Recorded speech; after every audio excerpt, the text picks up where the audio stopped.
Up.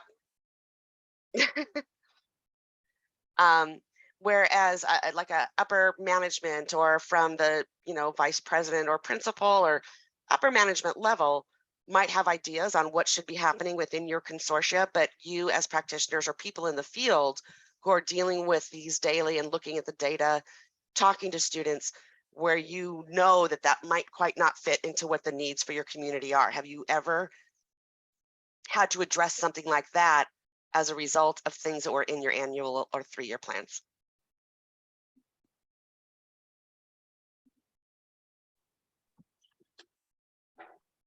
Yes.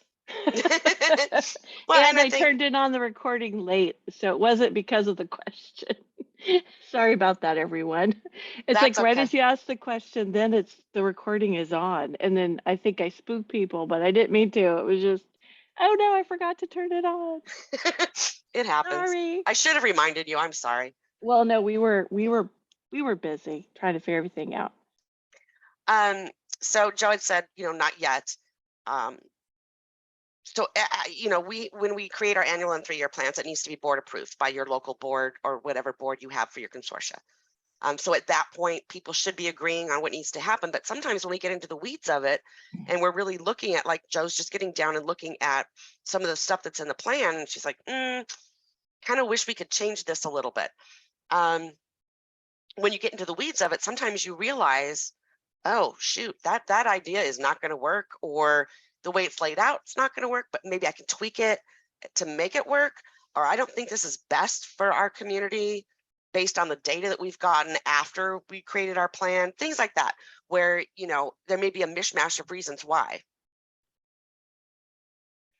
Yeah, Shannon, maybe you can't think of it. I think it's happened at one point or all to all of us. And I don't know how many of you were at the directors event in September.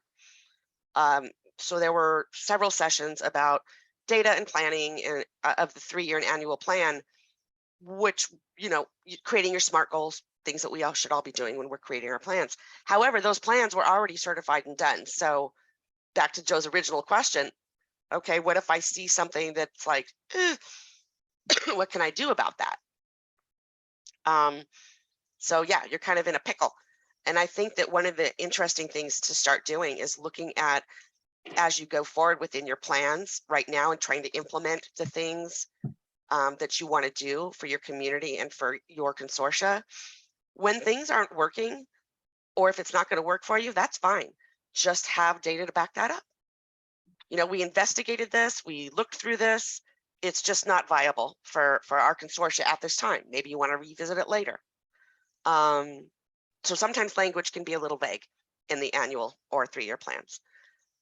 Anybody else have any information or thoughts on how to measure your efficacy in your programs for your 3-year and annual plans? I mean, we've talked about prioritization, talked about data as a tool. Anything else that you can think of for how you value or how you evaluate whether your plan is working or it's successful? We've talked about surveys, we've talked about, qualitative and quantitative data.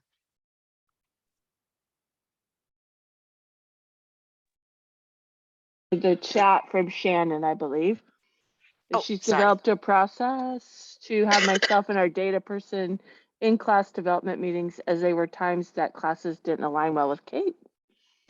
Now, do you mean that from a curricular standpoint, as far as like, the number of hours being taught, the specific type of class it might be, there's no certificate attached, like it doesn't align with the CAPE, 7 CAPE program areas, or doesn't align with CAPE goals?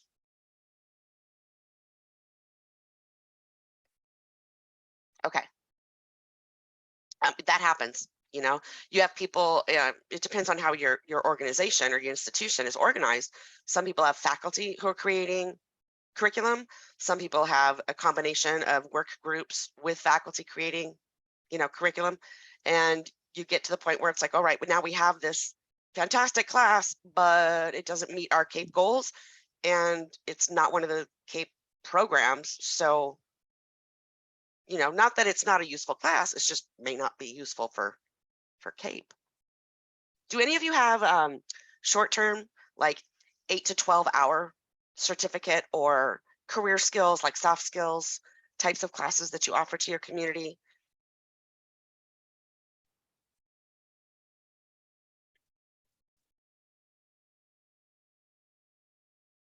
No. Um, our consortia does. Are any of you, how many of you, little show of hands or just a yes, yes, or something in the chat, are you predominantly back to teaching face to face?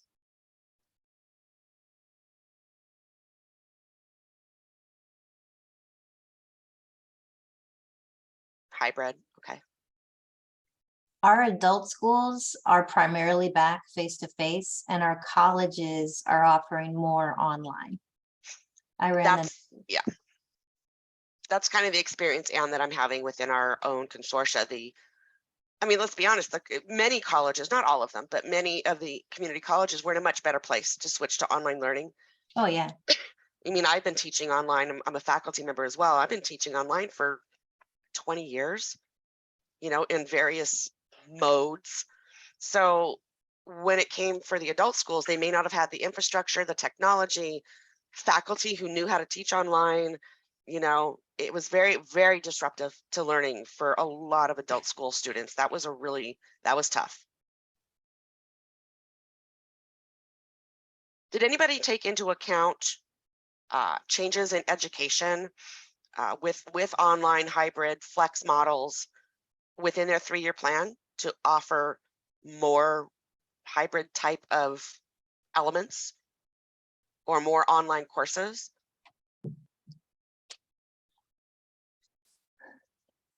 I mean, was that a thought in anyone's 3-year plan?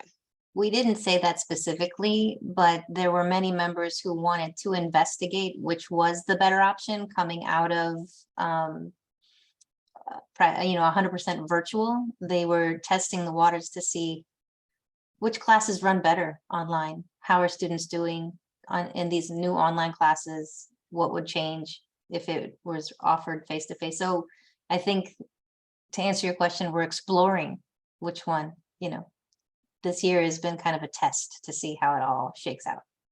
You know, that's a great point, because as I was listening to some of the things that Harpreet was saying, it would be, we have state data, right, from all of the studies that they do, but it would be interesting to have a repository of community college and adult school, either studies, whether they are qualitative, quantitative, informal, to see what the learning gains or gaps have been and which models of classes work best for online learning. I wonder if it's similar between or among all of the consortia, or if there's a real marked difference depending on the socioeconomic ranges of your communities, whether they're rural or more urban. And I know that's part of what the state does, but I mean, like, from the ground, from practitioners, from people like us who are either teaching or working with students or, creating or reviewing data, creating that story around the data to add context in a meaningful way. That would be interesting to see what, not just from here's a piece of data, but from all of us, to see what kind of classes, and to include students, obviously, what kind of classes do they felt were most beneficial for them in an online forum. Listening to the students and looking at the student survey data, it looked like students preferred to do online classes in the evening.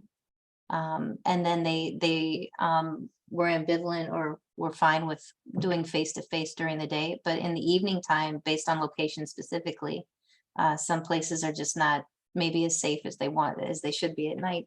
They definitely prefer things online. And I think it's allowed for a different kind of learning as well. I mean, ESL online can be a little bit tricky depending on what level of ESL they're at. That's a class that really does well with that creation of community and a cohort that moves forward together, right, as they're increasing their skills in English. There's many other classes that work great online. Some of the more difficult ones, I think, would be lab classes, where there's a lab component of some kind. If you're getting a certification, like, I don't know, if you're phlebotomy class or something like that, where you physically really need to be there. So, but I think that giving students that opportunity you know, to have a wider variety of classes to choose from. As long as, you know, you can fill the classes reasonably and the classes can go forward. I think that's just, I mean, that's beneficial to students as a whole. It gives them the choice in their own education. It allows them to have, you know, some family, work, school balance, which is like what we're all kind of hoping to have in our regular lives anyway. So thank you for sharing that, Anne. That's, you know, it's a very important aspect of deciding what's efficient. You can have a class that you want to create that's part of your plan. You've created the class, you've implemented the class, you've got faculty to teach it, students show up, you can fill the class. But what if they hate that platform? They're only there because that's the only option. What if there were more options? And how do you leverage resources, you know, between adult schools? Now, if there, again, there's some super regions, you know, like San Diego, there's numerous community college and numerous adult schools. So I guess it also depends on the size of your consortium on how much you can reasonably do. Does anybody have anything else that they wanted to share about measuring whether or not what you're putting into your program when you implement it is there efficacy in it? I also wanted just to say we're at the last 10 minutes. Okay. So yeah. Thank you so much for your facilitation. Well, I'm just glad there's people here. I get lonely if I'm sitting here all by myself. It's like an office hour for my students when nobody shows up. That's just sad. Thank you for joining us, Jill. So anyway, so this whole, you know, discussion was really about what are you doing? How are you measuring? How are you evaluating whether your program is successful or not? And I really enjoyed that, you know, so many of you put into the student mindset and the student experience, because again, that's why we're here for the most part. And if we don't take into account their experience, you know, then how efficient really are you? And I love the different types of data. I love that we have surveys happening at all ranges. And, you know, there's raw data, there's TOPS Pro, there's MIS. And I loved Anne's idea about creating that student group to make it easier to track those cohorts of students going in and out. We recently we're piloting right now where we have a transition specialist from the college that goes to the adult school. They're already there, they're happy and safe in their little home. The college can feel like stranger danger and institutional and big, and they're comfortable in their adult school. So we send one of our transition specialists over there to speak to the classes as a whole. Now they have a face to put with that name. So when they come to the college, they know somebody in the office already. And so that we're hoping that type of experience for the students will prove to make our plans flourish, because the more comfortable the students are coming to us, you know, then the more successful our enrollment is going to be. But if they're got that stranger danger and they're afraid to leave their cohort at the adult school, for the big scary institutional, there's nowhere to park at a community college, having them know somebody there already, that friendly face in the office that they've already met in their comfort space of the adult school has hopefully is going to be something that's going to really turn things around and get students transferring to the community college. We don't want them lingering forever in their ESL classes. You know, I mean, it can be scary to move away from the friends, and you know, you're in that kind of really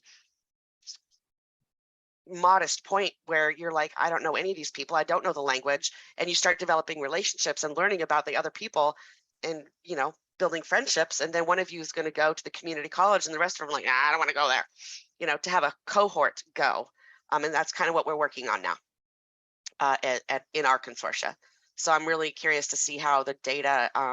We're going to do surveys and you know, stuff like that to see how students feel about having their very own transition specialist. So yeah, that's something that we're working on, and we'll use data to measure whether or not it's efficient, but we also are going to be using things like enrollment. So you want to look at your enrollment numbers. I mean, that is data, but looking at your enrollment numbers, you know, matriculation, articulation, looking at all those things. Are they staying? Are they leaving? Why? So these are all things as your plans go forward that you can look at to help you decide whether or not you need to make an adjustment just like Joe was saying earlier, that she came in having had the plans already created. And there are several other consortia leads who are in the same boat. The plan's already done. Now you're here. Now what? So there are a lot of different data aspects and things that you can use to help shift the gear on the plan if it's not working for you, to at least show that, look, we tried it. That's not where we want to go. Here's where we want to go. And again, back to the very, very beginning, that it's important to have some kind of a project management communication tool so that you're not sitting there emailing people 24 hours a day. Have you done this? Are you done with that? Where are we with this? What's, where other people can go and check and they can see, oh, here's where we are with that. You can follow up with people in a static environment. Well, not static, it's, moves around. But to find yourself a place where a platform where you can share information easily in between meetings with all the subgroups you may have and stuff like that. So does anybody have any questions for me before we let you jaunt off to your next exciting excursion?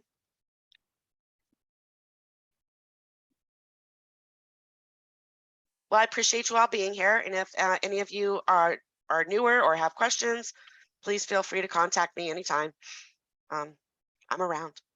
Thank you, Kim, for your expertise Thank you and so for your love much. for your students. It just shines through. So we appreciate you. And everyone, please give us your feedback on your evaluation link and have a great end of our afternoon today. Yeah, John, more you were day. tardy. You missed all the excitement, John. Yeah. Right? Let me turn my camera on.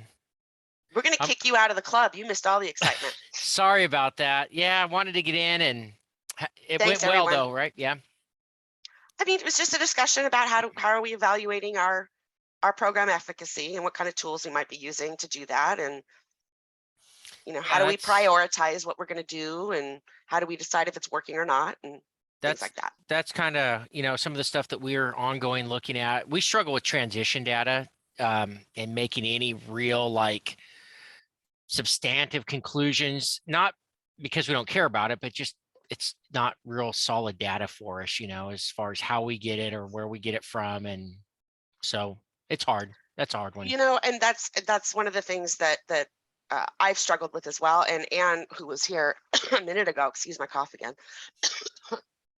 they have on the community college side set up a MIS groups for students. So when their transition specialist meets with that student is put into this MIS group so that transitions can be more easily tracked by the cohorts of students coming through. So I found that to be really interesting. How do they group them? What's the criteria they think about for grouping? Well, that was one of the things that, I didn't want to hammer her over the head with all my boring MIS questions, but just in thinking of it, in a meta kind of way, one of the issues we have when students are transferring from the adult school to the college is there are so many different programs. So how do you group these people? So the group just became, these are the adult school student groups. And then you can track which course of study, certificate, vocational, ESL completion, whatever it might be, based on that one group. So you don't have to split it up into groups of, nursing students or this or that. It's a student group for the adult school. So they can be tracked more easily because transition data is always tough and data matching stinks. And it's very hard if you've got a data match back and forth. Because again, we have a lot of students that have a similar or same name, or same birth dates. Oh yeah. So data matching is a big fat bummer. Yeah, we pulled some data. It's been a year and a half or 2 years. I know we're going to be out of a minute here. From the college, we had Andrew Carter was over there. He was on one of the original data work groups back in 2015 with me. Really sharp guy. Well, he's retired and hiking the Pacific West now. They got a good guy now too. But Andrew pulled, I wanted to know from Andrew, I want to know every adult school student, that's gone on to the college and what were their outcomes? Like, did they complete a class? Did they complete a semester's worth of class? Did they get a degree, certificate, credential? And so he pulled this data and built me a beautiful report with grids and our charts and everything. And more importantly, he interpreted the data and found the potential flaws in it for me. He said, the first thing to know, John, is this is all voluntary registration information. And a lot of your students, we know this from adult ed, won't say they went to adult ed when they're signing up here because they think it's like going to hurt them for some reason. But he was able to give me 10 years worth of student data. Over that 10 years, we had 2,200 students go to the college, which I know the number's been way more than that. And he broke it down by if they marked which adult school they'd gone to. And then on that data that we had, one notable thing that we found is with not like 98% success rate, students who had also that went to college and also received supportive services from the special education service provision at the college. And I'm blanking on the name of what that is right now. As students with disabilities? Yeah, students with disabilities support services, and they all get an education plan, right? Right. At the They all college, get an ed plan. 98% success rate amongst those students, Wow. right? Yeah, ed plans are really important. We came back off of that and said, every adult school in the consortium is going to do an ed plan now. And we do it now across the board. They all look a little different. Everyone has their own favorite recipe for marinara, but they all do them, you know? Yeah, Sorry, I'm we're gonna have to- implementing that. Sorry, Time. we gotta Yep. jump Sorry. off and Okay. I'm so sorry to break up the conversation. That's John, okay. you I'll need- catch up with John later. John, you needed to come earlier. I'm telling you. Sorry. Okay. Yeah, Thank John, you. you're fired. Thank you, Okay, Kim. thanks everybody for coming Bye. and I'll see you in the next Bye-bye. session. Okay, Bye. thanks, Kim.